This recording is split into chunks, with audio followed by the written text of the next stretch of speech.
Assalamualaikum warahmatullahi wabarakatuh. Kami dari kelompok 5 akan mempresentasikan tentang kaidah berpikir tepat dan logis. Materi ini merupakan materi bab 7 dari mata kuliah Logika dan Filsafat Manusia yang diampu oleh Profesor Yufiyarti dan Kak Filza. Kami akan membahas pertama perkenalan, kedua penalaran, tiga unsur penalaran, keempat cara nalar, kelima kesimpulan.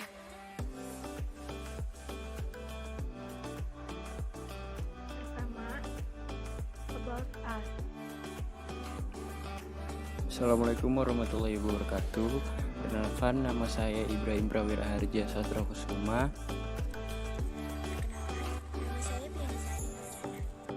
Perkenalkan, nama saya Rahma Alia. Saya Reza Liva Jahro.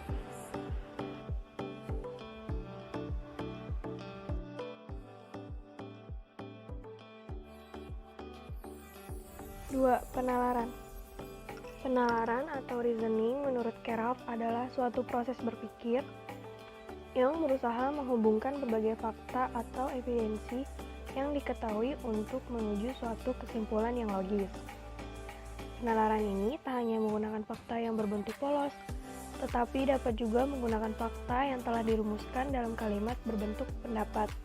Kalimat yang berbentuk pendapat ini dalam hubungan dengan proses berpikir disebut proposisi. Proposisi telah dibahas pada bab 5.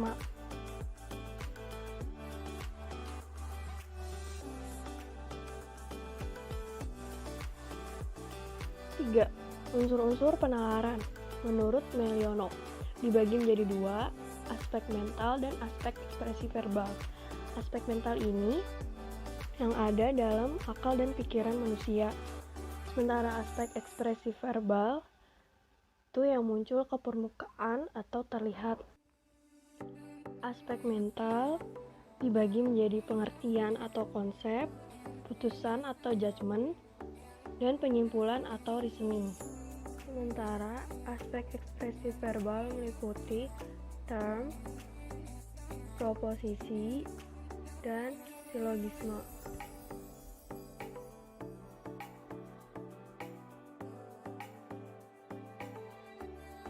Sebelum masuk ke 3 langkah kegiatan akal budi, perbedaan antara Siddhartha dan Maritan dengan Melionov.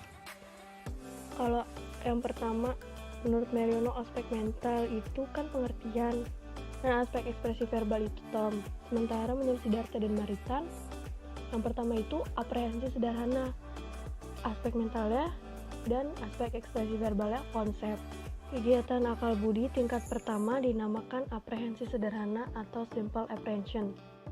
Pada kegiatan ini yang terjadi adalah akal budi atau intelek secara langsung melihat, mempersepsi, menangkap, atau mengerti sesuatu atau objek tertentu. Hal ini terjadi baik melalui panca indera maupun melalui kegiatan berpikir itu sendiri. Kegiatan ini menghasilkan terbentuknya ide atau gagasan atau konsep tentang hal atau objek tertentu itu. Ide-ide ini terbentuk di dalam akal budi manusia melalui proses abstraksi. Ide yang telah terbentuk dirumuskan dalam bentuk konsep. Jadi hasil dari aprehensi sederhana ini merupakan konsep dalam alam pikiran. Konsep itu diungkapkan dalam bentuk lambang yang berupa lambang-lambang bunyi, yakni bunyi yang mempunyai makna tertentu, misalnya perkataan, atau berupa lambang-lambang grafis, yakni gambar yang mempunyai makna tertentu, misalnya berupa huruf-huruf. Kegiatan akal budi tingkat kedua disebut keputusan atau judgement. Pada tingkat ini yang terjadi adalah tindakan akal budi yang berupa mengelompokkan dan menghubungkan dua konsep atau ide. Tindakan akal budi ini berupa mempersatukan dua konsep dengan jalan mengiyakan atau memisahkan dua konsep dengan jalan menyangkal. Dalam proses ini, salah satu konsep disebut subjek dan yang lainnya dinamakan predikat. Kedua konsep tersebut dihubungkan dengan jalan disusun sedemikian rupa sehingga mewujudkan penilaian. Penilaian ini untuk menentukan apakah kedua konsep ini sama atau tidak, atau apakah konsep yang satu termasuk ke dalam konsep lain atau tidak. Hasil dari penilaian ini disebut keputusan. Dalam keputusan dinyatakan bahwa konsep yang satu, yakni predikat, mengiyakan atau menyangkal konsep yang lain, yakni subjek. Contoh, manusia adalah makhluk rasional. Manusia sebagai subjek, makhluk rasional sebagai predikat. Makhluk rasional mengiyakan konsep manusia. Contoh kedua, kuda adalah bukan makhluk rasional. Kuda sebagai subjek, bukan makhluk rasional sebagai predikat. Di sini terjadi penyangkalan, di mana bukan makhluk rasional menyangkal konsep kuda. Hasil dari keputusan atau judgement yaitu proposisi atau putusan.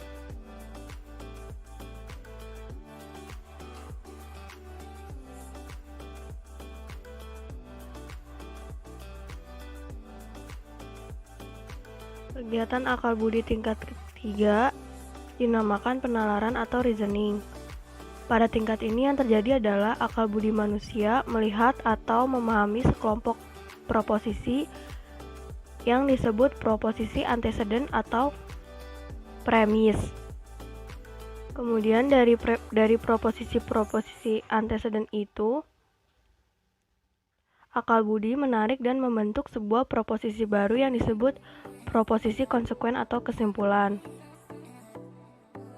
Proses menyatukan proposisi antecedent dan konsekuen disebut penalaran. Sementara keseluruhan proposisi antecedent dan konsekuen itu dinamakan argumentasi. Contoh, mamalia adalah sekelompok binatang melahirkan dan menyusui.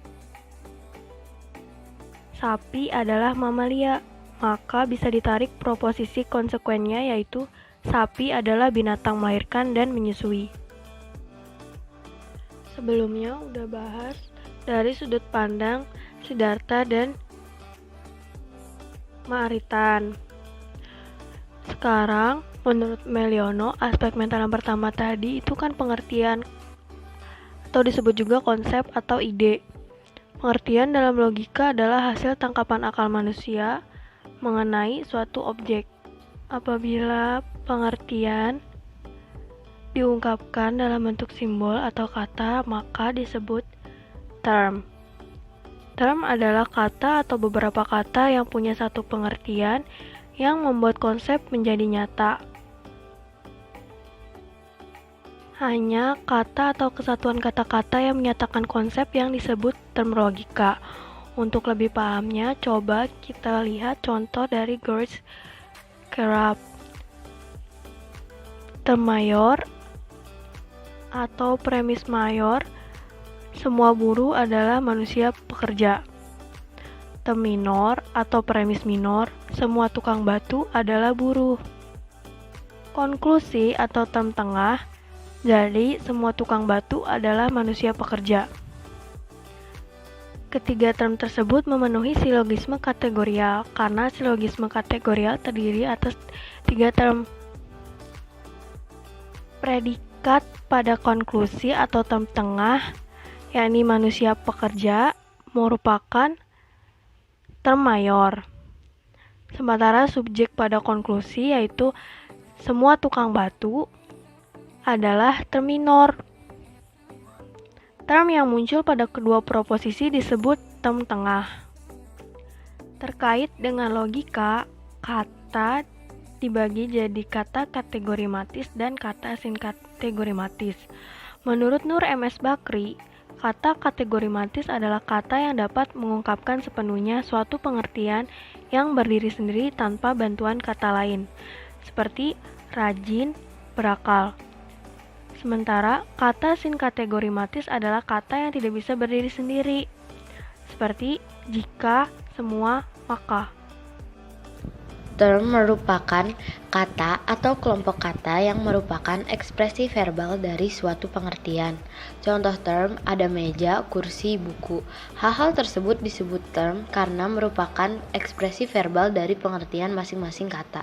Proposisi adalah pernyataan dalam bentuk kalimat yang memiliki arti penuh, serta mempunyai nilai benar atau salah, tapi nggak boleh keduanya. Dalam suatu proposisi, term memiliki dua fungsi, yakni sebagai subjek atau predikat. Contoh proposisi adalah sebagai berikut. Manusia adalah makhluk hidup. Manusia di sini merupakan term subjek.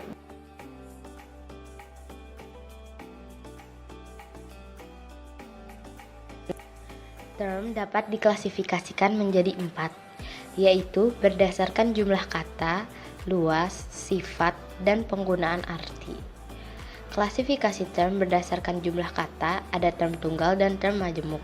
Term tunggal terdiri dari satu kata, contohnya kata seperti manusia, binatang, pohon. Term majemuk terdiri dari dua kata atau lebih, contohnya arena balap sepeda, kantor pos, dan lain-lain. Setelah itu terdapat klasifikasi term berdasarkan luas. Ada 3, yaitu term singular, partikular, dan universal. Singular mengatakan mengenai satu hal tertentu, partikular tentang sebagian, dan universal mengenai seluruh luasnya. Contoh term singular adalah Pak Amir, Danau Toba, Gunung Merapi, dan tercantik di desa.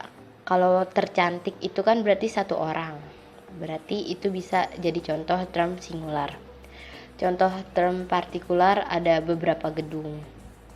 Dan terakhir, contoh term universal seperti semua dokter, tidak ada seorang pun, tidak ada orang Jawa, semua hewan.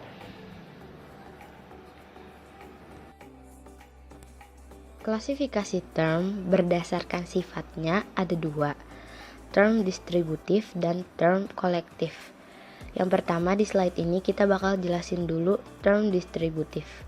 Term distributif dapat dikenakan pada semua individu yang tercakup di dalamnya tanpa terkecuali. Contohnya term seperti manusia dan binatang. Di term binatang itu udah termasuk kucing, paus, atau unta. Untuk menentukan luas pada term distributif yang jadi subjek bisa dengan cara berikut.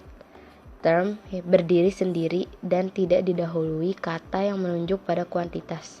Luasnya antara 2, universal atau partikular. 3 contoh pertama yang merupakan term universal. Manusia dapat hilaf, ikan hidup di air, ular itu binatang melata. Di 3 contoh tadi, term distributifnya yang bersifat universal ada manusia, ikan, dan ular. Itu sudah mencakup semuanya. Semua manusia, semua ikan, semua ular. Dan 3 contoh lainnya yang bersifat partikular. Orang Batak pandai bernyanyi, wanita Solo senang memakai kebaya, petani Jawa ulet dalam bekerja. Term distributif yang bersifat partikularnya itu ada di kata-kata orang Batak, wanita Solo, dan petani Jawa. Yang kedua, berdasarkan sifatnya ada term kolektif, yaitu tidak dapat dikenakan kepada anggota-anggotanya melainkan pada kelompok sebagai suatu keseluruhan. Contohnya term seperti partai, armada, dan kesebelasan. Jika term kolektif menempati posisi subjek, maka kemungkinan luasnya ada 2, universal atau singular. Yang pertama kita bahas dulu kalau luasnya universal.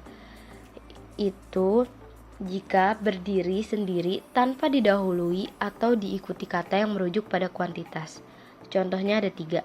Yang pertama, kesebelasan adalah nama regu dalam olahraga sepak bola. Nah, kesebelasan di sini merujuk pada semua kesebelasan. Makanya dia luasnya universal. Kedua, keluarga mempunyai peranan penting dalam pendidikan generasi muda. Kata keluarga di sini merujuk pada semua anggota keluarga. makanya luasnya universal. Dangdut sangat membutuhkan kekompakan. Kata dangdut di sini dikenakan kepada semua orkes, makanya luasnya universal. Yang kedua, luasnya singular. Ini terjadi jika menunjuk satu kelompok atau satu komponen tertentu. Contohnya ada 3. Yang pertama, keluarga Pak Lukman sedang berlibur ke luar negeri. Nah, ini merujuk pada satu keluarga tertentu, yaitu keluarga Pak Lukman. Makanya luasnya singular karena cuma merujuk ke keluarga Pak Lukman. Yang kedua, tim terkuat dalam turnamen basket kali ini adalah tim Garuda. Nah, tim terkuat di sini merujuk pada satu tim tertentu, makanya luasnya singular. Contoh yang ketiga, pasukan itu berhasil menghalau para pengacau. Kata pasukan itu merujuk pada satu pasukan tertentu, makanya luasnya singular.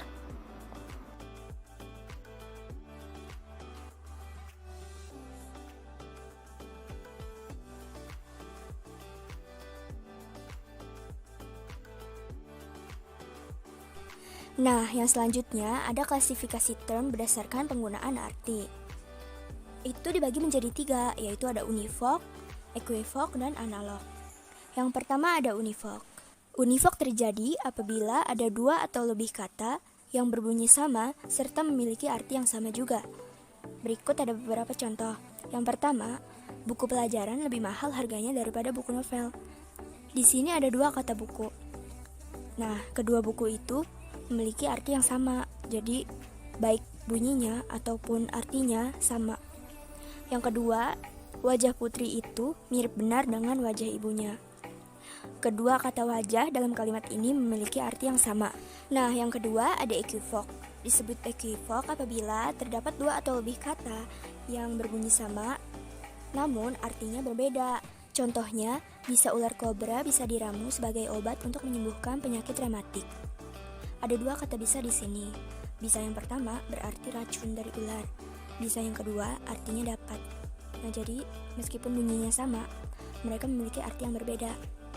Lalu contoh yang kedua, informasi yang saya peroleh memang masih kabur, tetapi tampaknya narapidana kelas kakap itu sudah berhasil kabur dari penjara. Kedua kata kabur ini memiliki arti yang berbeda. Kabur yang pertama artinya maksudnya belum jelas, masih belum jelas. Sedangkan yang kedua, kabur itu melarikan diri. Lalu yang terakhir ada analog. Disebut analog apabila terdapat 2 atau lebih kata yang bunyinya sama, memiliki arti yang sama, tetapi sekaligus berbeda. Maksudnya gimana? Jadi bisa beda, bisa sama artinya, tergantung penggunaan kalimatnya. Nah, analog ini biasa digunakan bila orang ingin memperlihatkan kemiripan antara 2 hal. Dan itu terjadi bila ingin memperbandingkan antara satu dan lainnya.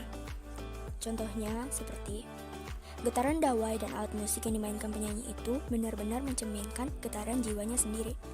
Getaran di sini sama artinya ya, tapi maksudnya itu sedikit berbeda. Getaran dawai yang di atas itu benar-benar dawai yang bergetar. Kalau yang di bawah lebih mirip ke perumpamaan. Jadi jiwanya nggak beneran bergetar gitu. Itu cuman perumpamaan aja. Yang kedua, kobaran api yang menghanguskan benteng pertahanan mereka membuat kobaran semangat para pejuang, para gerilyawan untuk terus berjuang semakin menjadi-jadi. Kobaran api yang di atas itu artinya kobaran api yang sesungguhnya. Sedangkan kobaran yang di bawah itu berarti ledakan semangat dari para gerilyawan. Jadi, yang atas itu arti yang sesungguhnya, yang bawah itu arti kiasan. Kalau kita sudah paham tentang term, langkah berikut yang harus dilakukan seseorang pada tahap awal dalam menekuni logika adalah menyusun definisi agar dapat terhindar dari kekacauan pemahaman mengenai arti sebuah term. Kekacauan ini menyebabkan adanya salah nalar atau berpikir keliru. Salah nalar ini dibagi menjadi 2, ada kesesatan formal dan kesesatan material. Kesesatan material dibagi menjadi 2 lagi, ada kesesatan bahasa dan kesesatan relevansi.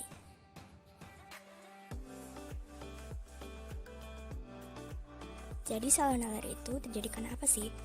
Salah nalar atau berpikir keliru dapat terjadi jika kita salah dalam proses penalaran. Hal ini berkaitan dengan bagaimana hukum-hukum silogisme diterapkan. Selain itu juga terkait dengan isi materi penalaran dan faktor bahasa. Nah, ini ada 2. Yang pertama, kesesatan formal. Kesesatan formal adalah kesesatan yang dilakukan karena bentuk formal. penalaran yang tidak tepat atau tidak sahih. Kesesatan ini terjadi karena pelanggaran terhadap hukum-hukum silogisme. Contohnya seperti, kucing itu berkumis, Chandra juga berkumis. Artinya, Chandra juga seekor kucing. Itu kan salah, itu salah satu contoh dari kesesatan formal. Terus yang kedua ada kesesatan material, yaitu kesesatan yang terutama menyangkut isi materi penalaran, terjadi karena faktor bahasa, kesesatan bahasa, dan juga karena memang tidak adanya hubungan logis atau relevansi antara premis dan kesimpulannya, yaitu kesesatan relevansi. Kesesatan informal atau material dibagi menjadi dua. Yang pertama kesesatan bahasa. Ini saya memberikan 3 contoh. Yang pertama adalah kesesatan amfiboli, disebabkan oleh kekeliruan penempatan suatu kata dalam sebuah kalimat, sehingga makna kalimat itu menjadi bercabang. Contohnya, putra pengusaha yang gemar bermain golf itu mengalami kecelakaan. Jadi di sini kita bingung, siapa yang gemar bermain golf itu? Putra pengusaha atau pengusahanya sendiri? Yang kedua, menurut kabar burung, Iwan Fals meninggal dunia. Ini karena nggak ada tanda baca, jadi kita bisa mengartikannya dalam 2 arti.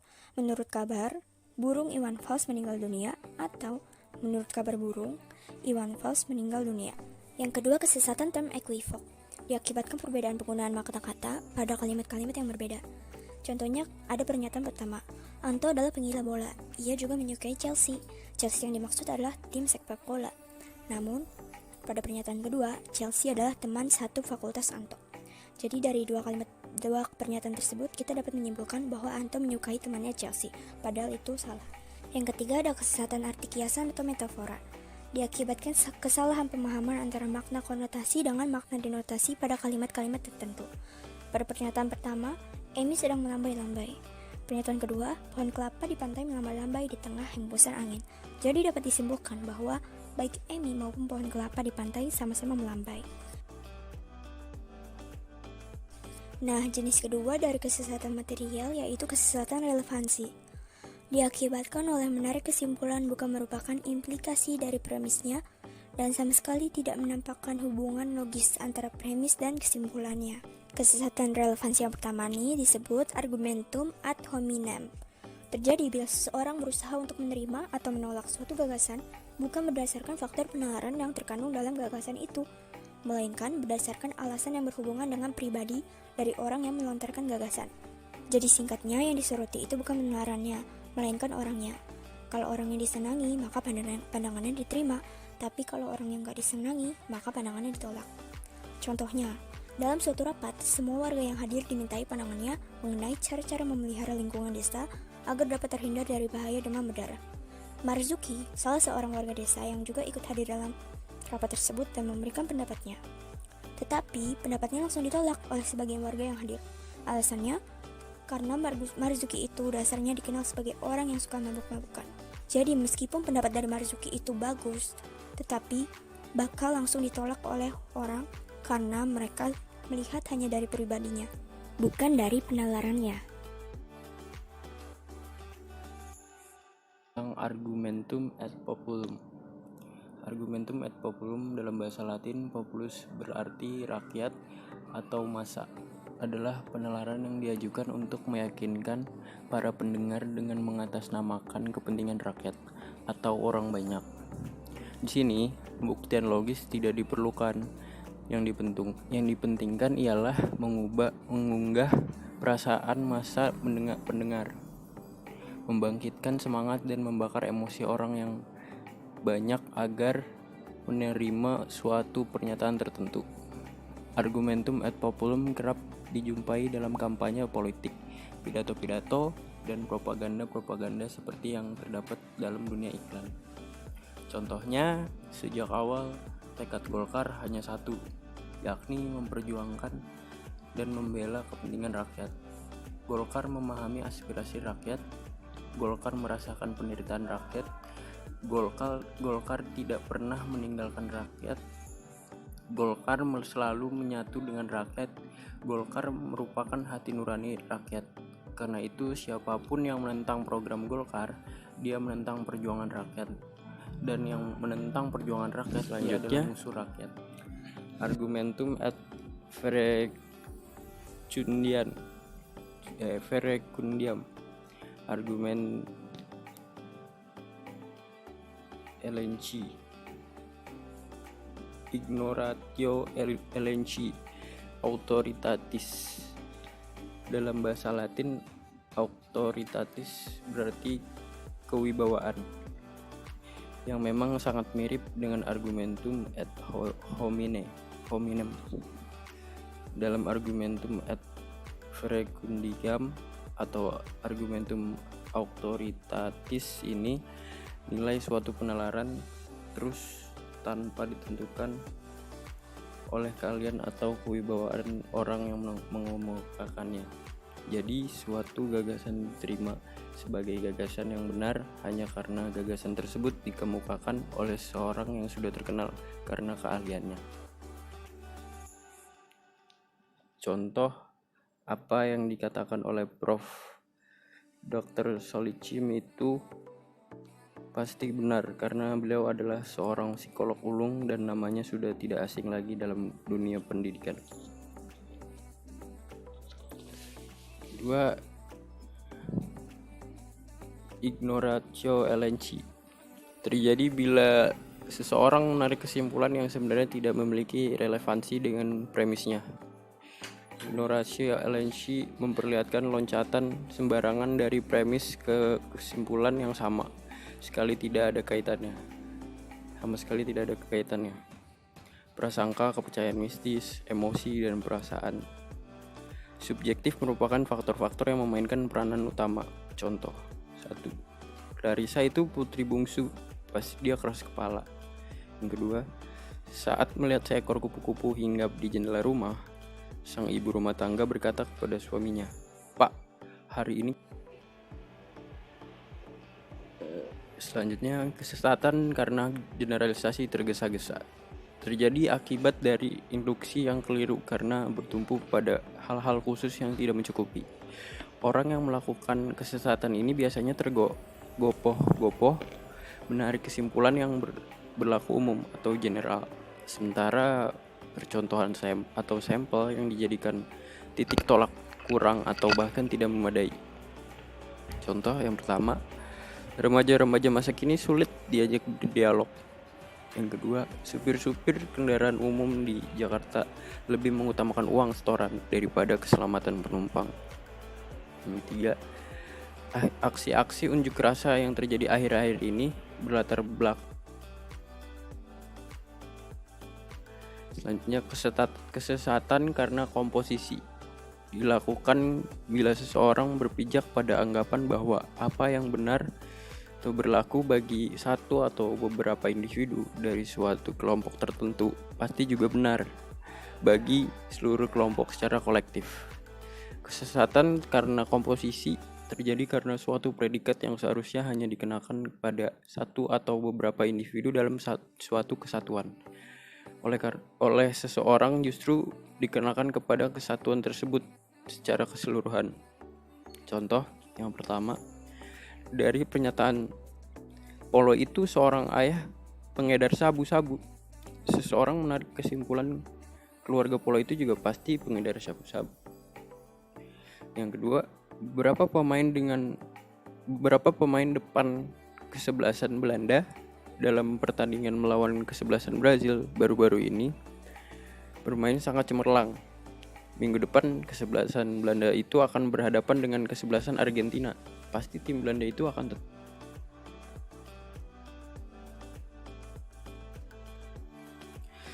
Kesimpulannya, berpikir sebagai kegiatan akal budi manusia pada inti pokoknya mengandung unsur yang harus dipelajari. Beberapa langkah yang dilakukan untuk menekuni logika adalah pemahaman yang benar tentang term, menyusun definisi agar dapat terhindar dari kekacauan, pemahaman mengenai arti sebuah term dan cara klasifikasi, baik menyangkut jenis maupun hukum-hukum yang melandasinya. Salah menalar merupakan cara berpikir yang tidak tepat. Kesesatan berpikir dapat dikelompokkan dalam dua kategori, yaitu kesesatan formal dan kesesatan material. Kesesatan dapat terjadi karena faktor bahasa atau kesesatan bahasa, dan juga karena memang tidak adanya hubungan logis atau relevansi antara premis dan kesimpulannya. Kesesatan relevansi timbul apabila seseorang menarik kesimpulan yang tidak relevan dengan premisnya. Artinya, secara logis, kesimpulan itu tidak merupakan implikasi. Sekian dari kelompok kami, kurang lebihnya mohon maaf. Wassalamualaikum warahmatullahi wabarakatuh.